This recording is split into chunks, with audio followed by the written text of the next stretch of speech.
আপনি প্রশ্ন তুলেছেন যে এখনো পুলিশের সংস্কার হয়নি, মব কন্ট্রোল হয় নাই, আইন শৃঙ্খলা বাহিনী আগের মতো পজিশনে না, মানে ভালো অবস্থায় নাই, আগের মতো না, ভালো অবস্থায় নাই।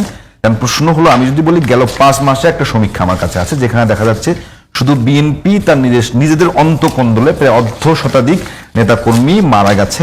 কারণ প্রশ্ন হলো এর পরের গুলো কিন্তু এখনো আসে নাই, এর পরেও হয়েছে। তো যেই দল আপনাদের বিএনপি এখন পর্যন্ত নিজের দলের মধ্যে এইরকম অন্তকন্দলে মানুষ মারা যাচ্ছে, নির্বাচনের সময় পরিবেশে দল হিসেবে বিএনপির যে দায়িত্ব থাকার কথা একটা শান্তিপূর্ণ পরিবেশ রক্ষা করার, সেটা কি পারবেন? আমি এখানে বিবেকের মাধ্যমে কথা বলার চেষ্টা করছি, যেহেতু সেনসিটিভ কোশ্চেন। আপনার বিএনপি একটা বিশাল বড় দল, বিশাল বড় দল মানে বিএনপির একটা ইউনিয়নে যত লোক আছে অনেকে পুরা দলে অতগুলা লোক নাই।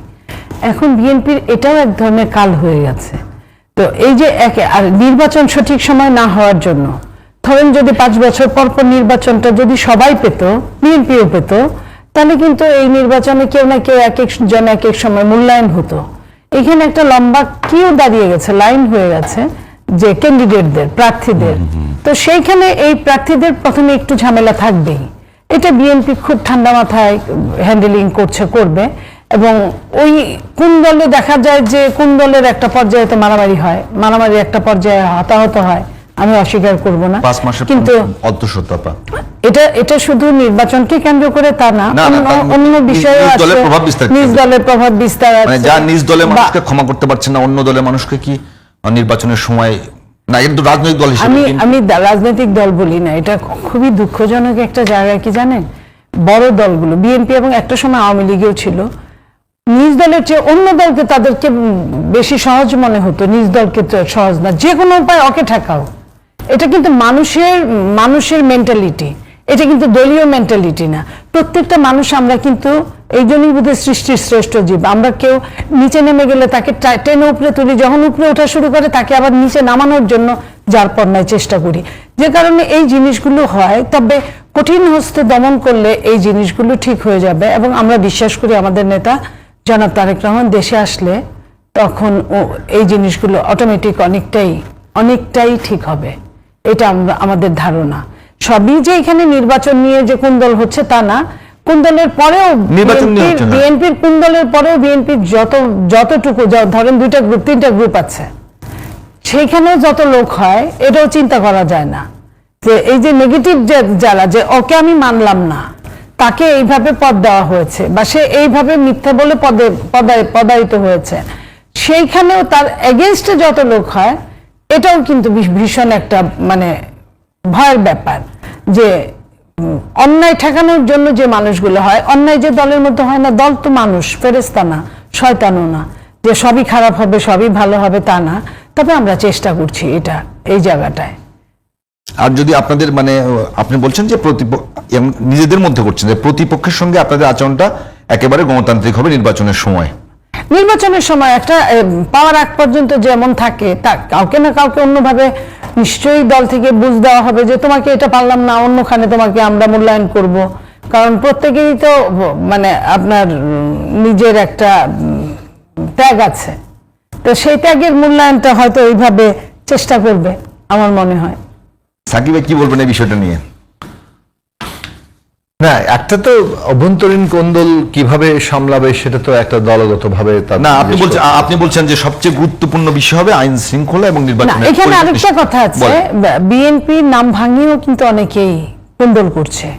আপনি দেখেন যেখানে যেখানে ধরা পড়েছে, লাইক আমি বলি মুরাদনগরে যে রেপটা হলো, সেখানে যে লোকটা প্রথমে বলা হলো যে এটা বিএনপির, পরে জানা গেল যে 15.5 বছরে সে আওয়ামী লীগের দালালি করছে।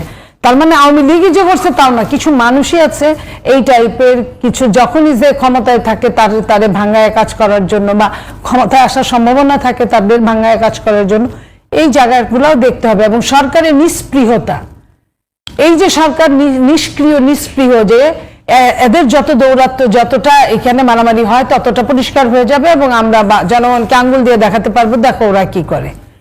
এটা সরকার নইলে সরকার আইনের অনুশাসন ব্যবস্থা কেন করবে না অপরাধীকে? জনাব তারেক রহমান সাহেব শুনেন, একটু খোলাসা হবে, আপনি মনে করছেন যে সরকার ইচ্ছা করে এটা করছে যাতে করে বিএনপি আঙ্গুল?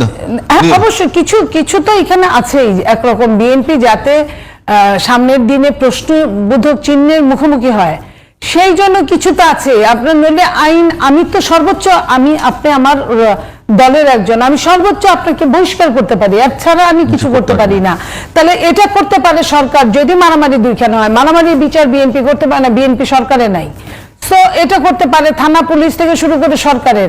এখন একটা দেশের যদি ওই সেনাবাহিনীর যারা মাঠে আছে 30,000 বলে যে মাঠে আছে, তাদেরকেই যদি বলা হয়, তারাই যদি বলে যে আমাদের তো অর্ডার না দিলে আমরা কাউকে অ্যারেস্ট করতে পারি না, তাহলে আপনি মনে করেন যে সাধারণ পুলিশ কি করবে? পুলিশ তো নিজেই ট্রমাটাইজ, পুলিশ ট্রমার মধ্যে আছে। পুলিশ এক থানায় দেখা গেল যে ধারা করছে, পুলিশ তো নিজেই দৌড়ে পালিয়েছে।